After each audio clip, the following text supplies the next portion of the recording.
کہ میرے بھائی کے چہرے کی اداسی دور ہو جائے اور اس کی خوشیاں لوٹ آئیں۔ اب یہ تم پر ہے کہ تم کیسے اس کے چہرے کی ہنسی اور آنکھوں کی چمک واپس لاتی ہو۔ فلاح روتی ہوئی عائزہ کو سب کچھ بھلا کر گلے سے لگا گئی تھی۔ بھابھی یقین کریں میرا طریقہ اور عمل غلط تھا، لیکن اس وقت مجھے برداشت ہی نہیں ہو رہا تھا کہ ان کی زندگی میں کوئی اور لڑکی آئے۔ مجھے اپنی جان بھی دینی پڑے ان کو خوش رکھنے کے لیے تو وہ بھی دے دوں گی۔ میں ویسی بن جاؤں گی جیسی وہ چاہیں گی۔ میں بہت سارا پڑھوں گی، وہ سب کرنے کو تیار ہوں جو علی کو خوش کرے، اس کی بدگمانیاں دور کر کے اسے معافی دلا دے۔ اگلے دن اس نے فلاح سے پھر سے پڑھنا شروع کر دیا تھا۔ اس کے بعد بہت دن بعد جب علی آتا اسے بری طرح نظر انداز کرتا، اپنے ہر کام کے لیے امی کو کہتا، اسے بلانا دیکھنا گوارا نہیں تھا۔ اسے عائزہ کا پچھتاوا شدید ہونے لگا تھا۔ جس دن علی آیا اس دن ماموں سلیم حرم کی بات طے ہونے کی مٹھائی اور اگلے ماہ شادی کی خبر لے کر آ چکے تھے۔ علی بھی اس وقت امی بابا کے ساتھ وہیں موجود تھا۔ عائزہ جس کی نگاہیں اسے دیکھ دیکھ کر سیر نہیں ہو رہی تھی، اس خبر پر چور نگاہوں سے اس کا جائزہ لیا۔ اس کے چہرے کا وہی ایک تاثر تھا، سنجیدہ۔ صبح بھی وہ آیا تھا، ان سب کو مشترکہ سلام کرتے رئیسہ بیگم کے گلے لگ گیا تھا۔ ابا نہیں تھے اس وقت، فلاح بھی آ گئی تھی، کافی دیر بیٹھی رہی تھی۔ اس دوران اس نے نوٹ کیا کہ علی عائزہ کو بری طرح سے نظر انداز کر رہا تھا، لیکن وہ اس معاملے میں بے بس تھی۔ اب جو کچھ کرنا تھا عائزہ کو خود کرنا تھا۔ ماموں کے جانے کے بعد وہ اپنے کمرے میں چلا گیا تھا۔ عائزہ کو اس کی پچھلی بار کہی باتیں یاد تھیں، سو بہت ڈرتے ہوئے کمرے میں داخل ہوئی تھی۔ بیک گراؤنڈ سے ٹیک لگائے وہ نیم دراز کسی بہت گہری سوچ میں تھا۔ وہ کچھ دیر کھڑی انگلیاں مروڑتی رہی۔ وہ اس کی آمد محسوس کر چکا تھا، لیکن ہنوز اسی طرح بیٹھا رہا۔ پتہ نہیں کیوں کچھ دنوں سے عائزہ سے شدید نفرت کے اس کے دعوے درے کے دھرے رہ گئے تھے، اور وہ دل کی اس بے ایمانی پر حیران اور پریشان تھا۔ اس لڑکی کو اپنی ذات سے ملنے والی ہر قسم کی خوشی سے ترسا کر رکھنے کو اس نے عہد کیا تھا، پر رئیسہ بیگم نے جب اس کو پچھلی بار فون کیا تھا تو اسے گھر آنے کو کہا تھا۔ میرا دل نہیں چاہتا امی وہاں آنے کو، یہاں مجھے اس لڑکی کو دیکھ کر اپنی ذلت از سر نو محسوس ہوتی ہے، اس نے تھکے تھکے لہجے میں کہا تھا۔ میں جانتی ہوں بچے، پر ایک چیز پر تو ہمارا ایمان ہے نا، وہ ہے تقدیر۔ مان لو کہ اس لڑکی کا تمہارے حوالے سے اس گھر میں آنا ازل سے طے تھا۔ معاف کرنا، عظیم لوگوں کا شیوا ہوتا ہے بیٹا، اور میں اپنے بچوں میں ہر وہ وصف دیکھنا چاہتی ہوں جو اچھے لوگوں کی میراث ہو۔ تصویر کا دوسرا رخ دیکھو تو اس کا تم سے شدید لگاؤ ہی تھا جس نے اسے اتنا بڑا قدم اٹھانے پر مجبور کیا۔ میں مانتی ہوں سب غلط تھا، پر غلطی زندگی کی کتاب کا ایک ورق ہوتی ہے۔ اسے ایک غلطی کے لیے پوری کتاب کو ہی غلط کر دینا ٹھیک نہیں ہوتا۔ بس اسی ایک غلط صفحے کو موڑ کر بھول جانے کی صحیح کرو، سکون پاؤ گے۔ یہ سوچ کر ہی ماں کی باتوں پر دھیان دینا کہ اولاد بے سکون ہو تو ماؤں کی نیندیں اڑ جاتی ہیں۔ میں اپنے گھر سے اداسی کی پرچھاپ ہٹا دینا چاہتی ہوں۔ وہ دل کی بری نہیں ہے، معافی کی طلبگار ہے، اور اللہ بھی تو معاف کرنے والے کو قریب رکھتا ہے۔ اس وقت اس کے پاس امی کی باتوں کے جواب میں کہنے کے لیے بہت کچھ تھا۔ پھر فلاح بھی اسے بتاتی رہتی تھی کہ اس میں اچھی بننے کی لگن ہے۔ وہ گناہ تو کر بیٹھی ہے لیکن بہت شرمندہ ہے، کتنی بار معافی مانگ چکی ہے مجھ سے، امی سے۔ پڑھائی سے دلچسپی نہ ہونے کے باوجود دن رات کتابوں میں سر کھپاتی ہے، صرف اس لیے کہ تمہیں پسند ہے۔ پھر پرسوں ہی تو حرم نے کتنے عرصے بعد اس کو کال کی تھی، وہ جو اتنی دیر گھنٹوں باتیں کرتے دونوں کے پاس کہنے کے لیے کچھ بھی نہ تھا۔ علی، ہمارے درمیان نہ رسم و رواج آئے تھے، نہ رشتے زنجیر بنے تھے، نہ دولت دیوار بنی تھی، اور نہ ہی سماج۔ ہمارے درمیان اگر آئی تو صرف قسمت کو ہی ہمارا ساتھ منظور نہیں تھا۔ پھر تمہارا میرا کیا دوش؟ اتنے دن میں نے خود کو یہی سمجھانے میں گزار دیے، اب جب سمجھ گئی ہوں کہ تقدیر کے ہاتھوں انسان بے بس ہے تو پھر کسی پر عذر کیسا؟ میرا رشتہ طے ہو گیا ہے میرے ماموں ذات سے۔ بہت کچھ میں بھلا چکی ہوں، جو کچھ بھولنا مشکل لگ رہا ہے وہ نکاح کا مقدس رشتہ بھلانے میں مدد کرے گا، کہ اس میں بہت گنجائش ہوتی ہے۔ اس کو خوشیوں کی دعا دیتے ہوئے اس نے جس پر فون کاٹا تھا اس وقت علی نے اپنا آپ خالی محسوس کیا تھا۔ نہ حرم کی محبت کا احساس تھا اس میں، نہ عائزہ سے نفرت کا جذبہ، اور اب وہ یہ دیکھ کر حیران رہ گیا کہ ہر دفعہ گھر آنے پر اس لڑکی کو مار دینے یا خود مر جانے کی خواہش شدید ہو جاتی تھی۔ وہ ساس بھی کہیں دور جا سویا تھا۔ ماموں سلیم کے حرم کے رشتے کی مٹھائی لے آنے پر امی، فلاح اور عائزہ نے جب اس کا چہرہ دیکھا تھا اسے وہ بھی محسوس ہوا تھا۔ بہت دیر سنچو بیچ میں رہنے کے بعد اس میں اتنی ہمت نہ ہوئی کہ وہ دوبارہ علی سے کچھ کہہ سکے، حالانکہ بہت کچھ کہنے کے لیے وہ باہر سوچ کر آئی تھی۔ کئی جملے ترتیب دیے تھے، پر کمرے میں داخل ہوتے ہی سب الفاظ ساتھ چھوڑ کر بھاگ کھڑے ہوئے تھے۔ صوفے پر لیٹے لیٹے اسے بہت دیر گزر گئی۔ کل اس نے چلے جانا تھا، اس کا مطلب تھا پھر ایک لمبا انتظار، کیونکہ اب اس کا ہاؤس جاب شروع ہو چکا تھا۔ پھر پتہ نہیں کب آنا تھا۔ وہ لیٹے لیٹے اٹھ گئی۔ علی اب چت لیٹا ہوا تھا، وہ سو گیا تھا یا جاگ رہا تھا کچھ پتہ نہیں چلا، کیونکہ اس کی آنکھیں بند تھیں۔ ابھی وہ اٹھ کر اس کے قریب آئی ہی تھی کہ دستک کے ساتھ رئیسہ بیگم کی گھبرائی آواز سن کر وہ دروازے کی طرف پڑی۔ عمر بھی اٹھ کر بیٹھ گیا تھا۔ عمر آفس کے کام سے باہر۔ علی، فلاح کی طبیعت خراب ہے، اسے ہاسپٹل لے کر جانا ہے۔ علی سلیپر پہن کر فوراً اٹھ گیا۔ رئیسہ بیگم ابا کی گاڑی کی چابی لے کر آئی تھی۔ ابا بھی آنکھیں ملتے آ گئے اور ساتھ چلنے کو تیار ہو گئے تھے۔ آپ رکے ابا، میں ہوں نا ساتھ۔ امی بھی یہاں رہیں گی؟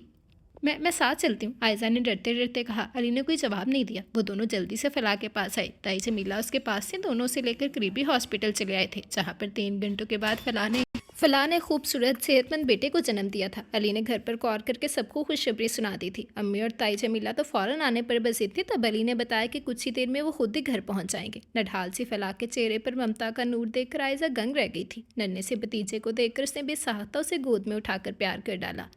علی کے چہرے پر بھی بہت عرصے بعد نرم سی مسکراہٹ بےحد بلی لگ رہی تھی۔ گھر واپس آتے آتے انہیں 2 تو بج ہی گئے تھے۔ رئیسہ بیگم نے فلاح کو یہیں پر روک لیا تھا، جبکہ منا اپنی دادی کی گود میں تھا۔ 4 تو اس گہما گہمی میں بج گئے تھے۔ علی چونکہ تھکا ہوا تھا تو سونے کے لیے کمرے میں چلا گیا۔ عائزہ کچھ دیر فلاح کے پاس رہی۔ رئیسہ بیگم کی ہدایت کے مطابق فلاح کو چائے کے ساتھ ابلا انڈا دیا، اور جب فلاح سو گئی تو رئیسہ بیگم نے اسے کہا کہ وہ اب اپنے کمرے میں جائے، جبکہ وہ اب نماز پڑھ کر ہی سوئیں گی۔ منا اپنی دادی کے پہلو میں خواب خرگوش کے مزے لے رہا تھا۔ اسے ابھی سوئے ہوئے تھوڑی ہی دیر گزری ہوگی کہ اپنے پاؤں پر نمی اور نرم سے لمس نے گہری نیند سے اٹھنے پر مجبور کر دیا۔ پہلے پہل تو کچھ بھی سمجھنے سے قاصر رہا، پھر جب اصحاب نیند کے غلبے سے باہر آئے تو پتہ چلا وہ عائزہ تھی، جس کے پیروں پر اپنا چہرہ رکھے زاروں کی تار ہچکیاں لے لے کر رو رہی تھی۔ بے ساختہ طویل سانس پڑتا وہ اپنے پیروں کو نرمی سے کھینچتا وہ اٹھ بیٹھا تھا۔ عائزہ چونک کر سیدھی ہوئی۔ اس کا چہرہ آنسوؤں سے تر اور سرخ آنکھیں دیکھ کر وہ نظریں چرا گیا تھا۔ تاہم کچھ بولا اب بھی نہیں تھا۔ وہ آہستہ سے اٹھ کر اس کے مقابل آ کر بیٹھ گئی تھی۔ میں آپ کی بہت بڑی مجرم ہوں، مجھے معافی مت دیں علی، لیکن اپنی بے رخی کی مار بھی مت ماریں۔ میں آپ کی بے نیازی سہ نہیں پا رہی ہوں۔ میرے اندر میرا ضمیر مجھے ہر پل کا چوکے لگاتا ہے۔ آپ مجھے مار ڈالیں، برا بھلا کہہ دیں، لیکن خدا کے لیے کچھ کہیں۔ آپ کی بے رخی کا یہ انداز میری جان لے لے گا۔ اپنے گناہ کا اعتراف میں گھر کے ہر فرد کے سامنے کر چکی ہوں، حتیٰ کہ عمر بھائی کو بھی سب کچھ سچ بتا دیا۔ سب کی معافی کے باوجود مجھے سکون نہیں ملتا، کیونکہ آپ نے مجھے معاف نہیں کیا۔ آپ مجھے اپنے ہاتھوں سے مار دیں، کیونکہ میں ایسی زندگی نہیں جینا چاہتی جس میں آپ کی محبت نہ ہو۔ وہ زور زور سے روتے ہوئے بولی تھی۔ تم نے واقعی میں میرے ساتھ بہت برا کیا عائزہ، بہت برا۔ ایسے تو کوئی اپنے بدترین دشمن کے ساتھ بھی نہیں کرتا جیسے تم نے کیا میرے ساتھ۔ لیکن میں جانتا ہوں کہ محبت بہت بری چیز ہوتی ہے، یہ بہت خوار کرتی ہے اور کرواتی ہے انسان کو۔ تمہاری اس خطا کے لیے میں تمہیں کب سے معاف کر چکا ہوں، لیکن انسان ہوں نا، پھر مرد بھی تو اعتراف کرنے سے ڈرتا تھا۔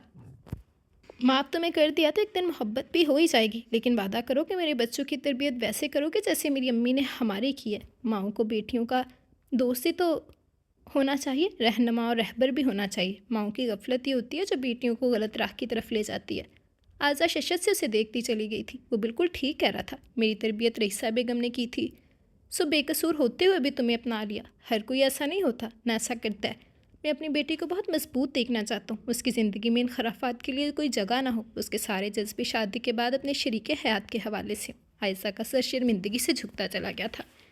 میں وعدہ کرتی ہوں علی، اپنے بچوں کو تعلیم کے زیور کے ساتھ ساتھ اعتماد اور محبت کی دولت بھی دوں گی، جیسے چچی نے آپ لوگوں کو دی۔ اسے بھرائے ہوئے لہجے میں کہہ کر علی کے ہاتھ کے اوپر اپنا ہاتھ رکھ کر وعدہ کیا۔ اس سالہ ظرف شخص کی سالہ ظرفی کے پیچھے یقیناً اس کی ماں کی اچھی تربیت تھی۔